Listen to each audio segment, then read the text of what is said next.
बिस्मिल्लाहिर्रहमानिर्रहीम, अस्सलाम वालेकुम। नाज़रीन, मौलाना तारिक जमील साहब के हवाले से इस वक्त एक वीडियो सोशल मीडिया के ऊपर वायरल है, जो कि इस वक्त मेरी स्क्रीन पर भी आप देख रहे हैं कि मौलाना तारिक जमील साहब से एक नौजवान है, छोटा बच्चा है, छोटी उम्र का, वो आकर हाथ मिलाने की कोशिश करता है, लेकिन मौलाना उससे हाथ नहीं मिलाते और उनका स्टाफ, रेंजर्स के लोग भी उनके साथ और उनका स्टाफ उनको पीछे कर देता है। अब ये एक पिक्चर है, एक एपिसोड है और एपिसोड का एक रुख है कि मौलाना से एक बच्चे ने हाथ मिलाने की कोशिश की और मौलाना ने उससे हाथ नहीं मिलाया। इसके ऊपर नाक़दीन ने बहुत तनकीद की कि मौलाना तारिक जमील साहब मुतकब्बिर हो गए हैं, उनको अल्लाह ने इतनी इज़्ज़त दे दी, फेम दे दी और वो इतने मुतकब्बिर हैं कि अब वो हाथ भी नहीं मिलाते किसी से। अब ये कहानी का एक रुख है। आज हमने उस नौजवान से आपकी मुलाकात करवा रहे हैं जिस नौजवान ने मौलाना तारिक जमील साहब से हाथ मिलाने की कोशिश की और फिर वो उसके बाद वो हाथ नहीं मिला सके। क्या इसका दिल भी ज़ाहिर है टूटा होगा कि मैं मौलाना से इंस्पायर हुआ, ये इंस्पायर होकर उनसे हाथ मिलाने की कोशिश की और उन्होंने हाथ नहीं मिलाया। और उसके बाद फिर क्या हुआ? मेरे साथ इस वक्त मौजूद हैं मोहम्मद उमर बिलाल साहब। आप जो है वो सेकंड ईयर के तालिब इल्म हैं। सेकंड ईयर से मुराद ये जो आलिम का कोर्स होता है उसमें जो सेकंड ईयर है उसके तालिब इल्म है। उमर, बहुत शुक्रिया आपका, आपने खुसूसी तौर पर वक्त दिया मुझे। सबसे पहले उमर ये बताओ कि ये क्या हुआ था, ये कहाँ की कहानी है? आप कहाँ पे मौलाना से मिलने के लिए गए थे और कोई गैदरिंग थी, पब्लिक गैदरिंग थी, कोई बयान था उनका या कोई ख़ास जगह थी, कोई मस्जिद के अंदर वो वैसे नमाज़ पढ़ने के लिए आए थे, आप भी वहाँ मौजूद थे, क्या था ये? ज़रा कहानी सुनाओ मुझे। देखिए, अस्सलाम वालेकुम रहमतुल्लाह, बिस्मिल्लाहिर्रहमानिर्रहीम। मौलाना साहब का सोशल मीडिया पे एक वो है, व्हाट्सएप ग्रुप है, तो उसके अंदर नोटिफिकेशन आया था, दिसंबर की बात है ये। अच्छा। तो उसमें लाइव नोटिफिकेशन ये था कि मौलाना साहब बहरिया ऑर्चर्ड में उनका ना लाइव बयान है मगरिब के बाद। ठीक है। तो हम बस ज़ोहर के टाइम वहाँ पे गए हैं उनसे मिलने के लिए। तो उस टाइम ज़ोहर के बाद बयान था, मगरिब के बाद बयान था, लेकिन हम ज़ोहर के टाइम चले गए क्योंकि हमें था कि हम पहले मिल लें उनसे। अच्छा, मौलाना को मिलना चाहते थे आप? जी। बयान सुनना बाद की बात थी, पहली तरजीह थी मौलाना को मिलना। उसके बाद वो बयान के लिए निकले हैं तो हम साथ ही उनके साथ निकल गए बयान के लिए। वो जगह ज़्यादा दूर नहीं, करीब ही थी। बहरिया ऑर्चर्ड में ही बयान था? बहरिया ऑर्चर्ड में, मस्जिद में ना बयान था। तो हम जब वहाँ पे पहुँचे हैं तो लोगों का हजूम बहुत था, तो सिक्योरिटी उन्होंने ज़्यादा टफ कर दी कि उनकी लोग कि हर आदमी की ख्वाहिश होती है मौलाना तक पहुंचने की। ठीक हो गया। तो मैं बस उनके साथ ही, रेंजर्स वगैरह के साथ ही ना, मौलाना साहब ने एंटर होना था मिंबर वाली साइड से, यानी मस्जिद की बैक साइड से। ठीक है। और मस्जिद की जो फ्रंट साइड थी वो उन्होंने बंद की हुई थी। ठीक है। ताकि लोग वगैरह एंटर ही ना हुए उस साइड से। कितना मजमा था अंदाजन? कोई मस्जिद भरी हुई? वो जो मस्जिद थी या वो वैसे कोई और जगह थी? और उसके बाहर जो था वो ग्राउंड था। ठीक है। वो सारा भरा हुआ था? हाँ जी, वो तकरीबन यानी कि 5-7 हज़ार लोग थे? नहीं, वो इतनी नहीं है असल में। लोगों को ज्यादा पता नहीं था। ठीक हो गया। वहाँ बहरिया ऑर्चर्ड के ही लोग थे? उन्हीं के थे, और बाहर वालों को कम ही उन्होंने। ठीक हो गया। 2-3 हज़ार लाजमी होंगे तकरीबन, इतने थे। ठीक हो गया। साथ मस्तूरात का भी था साइड पे, एक साइड। ठीक है। तो मैं उनके साथ बैक साइड से एंटर हुआ हूँ अंदर मौलाना के काफिले के साथ। हाँ जी, लेकिन वो अलाउ नहीं था उस टाइम ना, अलाउ नहीं था कोई दूसरा बंदा। यहाँ तक कि सिर्फ रेंजर्स वाले थे और जो कैमरा मैन थे सिर्फ उनको अलाउ था उस गेट से अंदर एंटर होना। ठीक हो गया। तो एक्चुअली मेरा फर्स्ट टाइम था मौलाना साहब से मिलने का, तो मैं ज़्यादा ही खुशी में मौलाना साहब के साथ ही ना उसी गेट से अंदर एंटर हो गया। तो वो इस तरह मस्जिद के अंदर एंटर होके ना उन्होंने नफल के लिए मुड़े हैं। तो साथ ही ना मैं काफ़ी फासले पे था, वो वीडियो के अंदर ज़्यादा यानी जूम नहीं दिखाया, लेकिन मैं फासले पे था और मैंने हाथ आगे कर दिया। तो मौलाना साहब को मैंने यानी मुंह से बोला, सलाम किया, उन्होंने जवाब भी दिया। तो वो मिलने लगे हैं, पीछे से रेंजर्स आए हैं, उन्होंने ना ऊंची आवाज़ से बोला है कि सलाम नहीं लेना मना है। ठीक है। तो उसके बाद पीछे उनका जो स्टाफ मेंबर है उसने मुझे ना पीछे खींच लिया। ठीक है। तो मौलाना साहब ने हाथ से ही सिर्फ इशारा कर दिया सलाम का। तो उसके बाद ना वो पीछे करके ना मुझे ले गए और 1-2 बंदे और भी घुसे हुए थे, उनको तो पकड़ लिया था साइड पे, क्योंकि वो अलाउ बिल्कुल भी नहीं था। मौलाना साहब की पहले उनको सिक्योरिटी टाइट की हुई है। अच्छा। तो वो नफल वगैरह पढ़े हैं, तो उन्हीं के साथ मैं बाहर निकला हूँ। उनके स्टाफ ने आपको पीछे से पकड़ा और पीछे करते करते वो आपको मस्जिद से नहीं, उन्होंने बस पीछे किया, पीछे कर उन्होंने कहा कि यहाँ से आप बाहर चले जाएं, बाहर स्टेज है। और उधर जो वहीं पे बयान सुने, उधर ही सुने, लेकिन वो स्टेज वाली साइड पे भी ना उन्होंने कम ही मिकदार में लोगों को बिठाया ठीक था, हो गया, ज्यादा लोग, और जो 2 लोग और भी थे उनको तो बकायदा पकड़ के वो ले गए, वो तो बकायदा उनको कि पीछे आप ले गए। क्यों यहाँ पर आए हो। हाँ ठीक जी। हो गया। अच्छा, तो उसके बाद मौलाना साहब ने नफल पढ़े हैं और मिंबर की तरफ आए हैं, तो उन्हीं के साथ ही पीछे पीछे ना, मैं साइड पे था तो आए हैं वो मिंबर पे, तो बयान के लिए बैठे हैं, सामने उनके बैठे हैं, लाइव बयान अल्हम्दुलिल्लाह सुना है उनका। उसके बाद मौलाना साहब के साथ ही निकले हैं, उस टाइम भी मुसाफा हुआ है लेकिन दूर से हुआ है, क्योंकि उस टाइम बिल्कुल इजाज़त नहीं थी। अच्छा, क्योंकि वो लोग जो अंदर स्टेज वाली साइड पे थे ना, वो सारे एकदम ही, ये आम आदमी को कैसे पता चलेगा कि इजाजत है या नहीं है? वो पहले से ही मतलब कुछ और भी वीडियोस वायरल हैं जिसमें मौलाना साहब जो है हाथ नहीं मिलाते। बिल्कुल ऐसी है। मौलाना साहब ने अपने 2-3 बयानात में ये कहा है कि देखिए मैं बयान करने आऊँ और वहाँ पे 2-3 हज़ार का मजमा हो, अब मैं हर बंदे को एक ही दफ़ा वो मजमे में वो सलाम करेंगे सिर्फ, अब हर बंदे के साथ हाथ तो नहीं मिलाएंगे ना। बिल्कुल ठीक है। तो उन्होंने उनकी मजबूरी है, समझ में आती है, ये उनके लॉजिक है। एक ही दफ़ा सारों को सलाम कर दिया तो सारों को सलाम हुए, सारों ने जवाब दिए। ठीक है।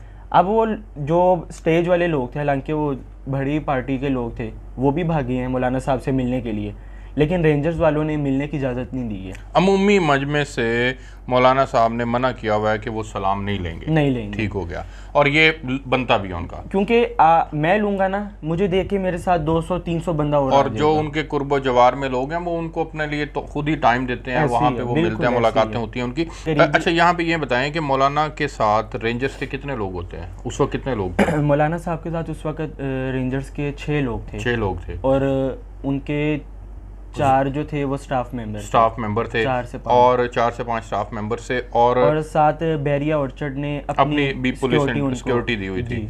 ठीक हो गया, वो भी 10-12 लोग होंगे। बिल्कुल ठीक हो गया। तो मौलाना साहब जब ये सारा चलते हैं गाड़ियों का और सिलसिला, तो ये कितना गाड़ियों का काफिला होता है जो मौलाना साहब? एक उनकी अपनी जाती गाड़ी होती है और साथ एक उनको हुकूमत की तरफ से रेंजर्स की गाड़ी दी गई। ठीक हो गया, और एक वो स्टाफ की होती होगी? स्टाफ नहीं, स्टाफ उनके साथ होते हैं, स्टाफ उसी गाड़ी में उसी गाड़ी में होता है। अच्छा, ठीक हो गया। मौलाना साहब की एक गाड़ी होती है और साथ हुकूमत ने जो उनको दी हुई है रेंजर्स की गाड़ी वो होती है। अच्छा, फिर आप उस दिन तो ये हुआ, मामला हो गया, अब उसके बाद फिर क्या हुआ? फिर आपको कैसे अप्रोच किया गया, कैसे ढूंढा उन्होंने? उनके ये नौजवान था, जब वो वीडियो सोशल मीडिया पे वायरल हो गई तो मौलाना तारिक जमील साहब को फिर एहसास हुआ कि यार इससे हाथ मिला लेता तो अच्छा ही था, तो उनको बहुत ज़्यादा उनके ऊपर तनकीद जब हुई, तो आप तक कैसे रसाई मुमकिन हुई? देखिए, ये ऐसा नहीं है, वीडियो जब वायरल हुई है तो ये वायरल इस हादसे के तकरीबन 3 से 4 माह बाद हुई है। अच्छा, उसके बाद हुई है। ठीक है। मैं जिस दिन लाइव बयान सुना है, ये जिस दिन ये वीडियो बन रही थी, और ये वीडियो भी जिन्होंने बुलाया हुआ था मौलाना साहब को बयान के लिए, ये उन्हीं के स्टाफ ने बनाई है ये वीडियो। अच्छा। ये बाहर का कोई बंदा नहीं था, ये उन्हीं के स्टाफ थे। उनकी तरफ से वीडियो वायरल हुई है? हाँ जी, उन्हीं की तरफ से हुई है, तो आगे किसी ने वो वीडियो लीक कर दी। ठीक हो गया। तो मौलाना की से किसी को इख्तलाफ होगा, कोई नज़रियाती इख्तलाफ होगा, उन्हीं लोगों ने जो इंतज़ामिया थी उन्होंने वीडियो बनाई, और उन्हीं में से किसी ने ये तो अपनी तरफ से सोशल बयान के कोई 4-5 महीने के बाद, यानी इन दिनों में वो वीडियो वायरल हुई है। ठीक हो गया। जब वीडियो वायरल हो गई तो फिर क्या मौलाना ने फिर बुलाया आपको? वीडियो वायरल हो गई, उसके बाद वो वीडियो सबसे पहले वायरल हुई है टिकटॉक पे हुई है। ठीक है। टिकटॉक ऐप है, उसके ऊपर वायरल हुई है। तो जिस बंदे ने वायरल की थी वो मौलाना साहब का बयानात का एक चैनल चला रहा था। ठीक है। यानी उनका फ़ैन था वो। अच्छा। उस बंदे ने जब ये वीडियो डाली है तो इस वीडियो की वजह से उस बंदे का चैनल जो था ना वो इम्प्रूव हो गया। ठीक है। उसको व्यूज़ भी मिले, लाइक्स भी मिले, और लोगों ने उस वीडियो के ऊपर बहुत नेगेटिव कमेंट्स किए थे। उसके पीछे नात लगी हुई थी हालांकि उस वीडियो के पीछे। अब उस बंदे को चाहिए था, सबसे पहले तो मैं ये देखता हूँ कि उस बंदे को चाहिए था जब उसको फेम मिल रहा है वो देखे उसके जिसको वो लाइक करता है उस बंदे के ऊपर गलत कमेंट्स हो रहे हैं, उसको चाहिए था वो डिलीट करता, लेकिन उसने डिलीट नहीं की, उसने और इसको वायरल किया। ठीक है। वहाँ से लोगों ने सेव करके मुख्तलिफ सोशल अकाउंट्स पे उसको अपलोड किया। ठीक है। जहाँ से ये वीडियो काफ़ी हद तक वायरल हुई है। और हालांकि जब ये वीडियो बनी है उसके तकरीबन अगले महीने ये वीडियो मेरे पास आई थी। ठीक है। लेकिन आपने नहीं की क्योंकि अच्छा, आपकी मोहब्बत का रिश्ता है मौलाना तारिक जमील साहब से। अब वीडियो वायरल हो गई, उसके बाद मौलाना ने आपसे रब्ता किया? देखिए, उसके बाद भी फिर हमने पहले असिस्टेंट से बात की कि ना मौलाना साहब को ये वीडियो किसी तरह पहुँच जाए ताकि उनसे हमारा रब्ता हो सके। अच्छा। तो उनके ड्राइवर के थ्रू फिर हमने रब्ता किया मौलाना साहब से। तो तब मैं एक्चुअली जमात में चल रहा था, तबलीगी जमात में गए थे, तो तब मेरा रब्ता मौलाना साहब से तो नहीं हो पाया, लेकिन ना मेरा मौलाना उनके जो बेटे हैं मौलाना यूसुफ जमील साहब उनसे रब्ता हुआ था। तो मैंने उनको सारी बात डिस्कस की उनके सामने, तो उन्होंने तो मुझे यही मशवरा दिया था कि आप फ्री हो जाएं जमात वगैरह से तो आप आ जाएं लाहौर इंशाल्लाह, तो आपकी मुलाकात हो जाए, जो आपको यानी इख्तलाफ है वो करें। तो मैंने तो उनको यही कहा कि मुझे कोई इख्तलाफ नहीं है, मुझे सिर्फ ये दुख है कि मेरी वजह से मौलाना साहब की क्यों लोग उनके बारे में क्यों नेगेटिव बातें कर रहे हैं। ठीक हो गया, आपको कोई उनसे इस मसले को लेकर के कोई इशू नहीं है, तो आपकी फिर उसके बाद से अब तक मुलाकात नहीं हो सकी? लेकिन नहीं, उसके बाद अल्हम्दुलिल्लाह 2 दफ़ा मुलाकात, 2 दफ़ा हो चुकी है। उसके बाद आए हैं, मौलाना साहब से मिला हूँ मैं। अच्छा, मौलाना साहब को ये वीडियो दोबारा दिखाई है तो मौलाना साहब ने अल्हम्दुलिल्लाह गले लगाए हैं। अच्छा, मौलाना साहब माजरत कर रहे थे मेरे से कि बेटा हजूम इतना होता है लोगों का, अब मैं एक एक बंदे से अगर मिलूं तो फिर इस तरह। अच्छा, तो मौलाना साहब ने आपको बुला के बकायदा आपसे माजरत की है बाद में? ठीक हो गया, अल्हम्दुलिल्लाह उन्होंने अपने घर बुलाया है, वहाँ पे इकराम किया उन्होंने हमारा। और उस टाइम अल्हम्दुलिल्लाह गोल्डन टाइम था हमारे लिए, क्योंकि उस टाइम हम अकेले थे और कोई भी नहीं था। अच्छा। मौलाना साहब और हम ही थे। ठीक है। तो मैं तो मौलाना साहब को मैंने सबसे पहले जाके मौलाना साहब से माजरत की, क्योंकि बेसिकली देखा जाए तो आप ये समझ रहे हैं कि आपकी वजह से हुआ, मेरी वजह से ठीक हो गया, ये अच्छी बात है। मैं इस चीज़ को समझता हूँ कि अगर मैं एक चीज़ अलो ही नहीं है, एक जगह जाना अलो नहीं है, हुकूमत की तरफ से भी हो, अगर हम वो एक तरह का मैंने गलत किया वहाँ पे, अगर मैं ना जाता, ना इस तरह की कोई वीडियो बनती, ना मौलाना साहब के खिलाफ लोग होते, तो मेरी गलती थी। फिर मौलाना ने उस पर क्या रद्द-ए-अमल दिया अपना? मौलाना साहब ने तो सबसे पहले, हालांकि उनका कोई हक नहीं बनता कि वो मेरे से माजरत करें, वो माशाल्लाह बहुत अल्लाह वाले, हाँ जी अल्हम्दुलिल्लाह। अच्छा, तो मैंने भी उनसे माजरत की और उसके बाद उन्होंने फिर कहा कि गले वगैरह लगाया, उसके बाद उन्होंने घर बुलाया, फिर इकराम वगैरह किया, फिर उन्होंने खुद कहा कि उस टाइम अगर नहीं यानी सलाम हो सका तो आओ अब मेरे साथ पिक ले लो। अच्छा, तो उनके साथ अल्हम्दुलिल्लाह बैठे, पिक लिया, पिक वगैरह ली, वीडियोस बनाई। ये पिक्स आप देख भी रहे हैं साथ साथ स्क्रीन के ऊपर जी। तो उसके बाद फिर मौलाना साहब ने कहा था कि बैठो, लेकिन ना बस हम लोगों ने यही समझा कि हमारा अल्हम्दुलिल्लाह मेन काम था कि मौलाना साहब को बताना कि हमारी गलती थी यहाँ पे, ताकि मौलाना साहब के दिल में कोई ऐसी बात ना है। अल्हम्दुलिल्लाह वो बहुत सखी बंदे हैं, बहुत सखी आदमी हैं। बिल्कुल ठीक है, आपका उमर बहुत शुक्रिया। उमर की मुकम्मल तफसील नाज़रीन के हुआ ये था कि एक्चुअली में ये सलाम ले रहे थे, मौलाना के साथ बहुत ज़्यादा मजमा होता है, सिक्योरिटी के मामलात होते हैं और इस बुनियाद के ऊपर हुकूमत ने भी उनको सिक्योरिटी फराम की हुई है, तो ये मुश्किल हो जाता है हर आदमी से सलाम लेना। जिसकी लाखों में फ़ैन फॉलोइंग हो, वो किस किस से सलाम लेगा? होता पता क्या है, होता नाज़रीन ये है कि जो मज़हब से जुड़ जाते हैं ना लोग, जो इस्लाम से जुड़ जाते हैं, जो अल्लाह और अल्लाह के रसूल की बात करते हैं, उनसे लोगों को उम्मीदें बहुत ज़्यादा वाबस्ता हो जाती हैं और उन उम्मीदों की बुनियाद के ऊपर फिर लोग ये एक्सपेक्ट कर रहे होते हैं कि इसको तो ऐसा नहीं होना चाहिए, ये तो बहुत परफेक्ट होना चाहिए, इसको तो 100% डिलीवर करना चाहिए, तो 100% तो कोई डिलीवर नहीं कर सकता। मौलाना उमर के जिस हिस्से के अंदर इस वक्त एग्जिस्ट करते हैं उसमें, और फिर उनकी लाखों में नहीं बल्कि करोड़ों में फ़ैन फॉलोइंग हो, तो फिर ये बड़ा मुश्किल हो जाता है सबको साथ लेके चलना। तो ये सारी एपिसोड है कि इनकी मुलाकात उस इंसिडेंट के बाद अगले दिन भी हुई थी और फिर वीडियो के वायरल होने के बाद भी इनकी मुलाकात हुई। मौलाना ने बाकायदा माजरत की, मौलाना ने इनके सीने से लगाया और इनसे माजरत भी की और इन्होंने भी उनसे माजरत की। तो ये तमाम कहानी आपके सामने रखने का मकसद ये था कि बड़ा अपने दिल को बड़ा करें और गैर ज़रूरी है अगर हम किसी के ऊपर बिला वजह तनकीद करें, बिला वजह लोगों को इस बुनियाद के ऊपर तनकीद के निश्तर उनके ऊपर चलाएं कि वो क्यों जो है वो इस तरह का रवैया अपनाते हैं, जबकि उनके लिए ये आप किसी और उसमें चले जाएं। क्या इमरान खान साहब से कोई मिल सकता है? क्या शहबाज शरीफ साहब से कोई मिल सकता है?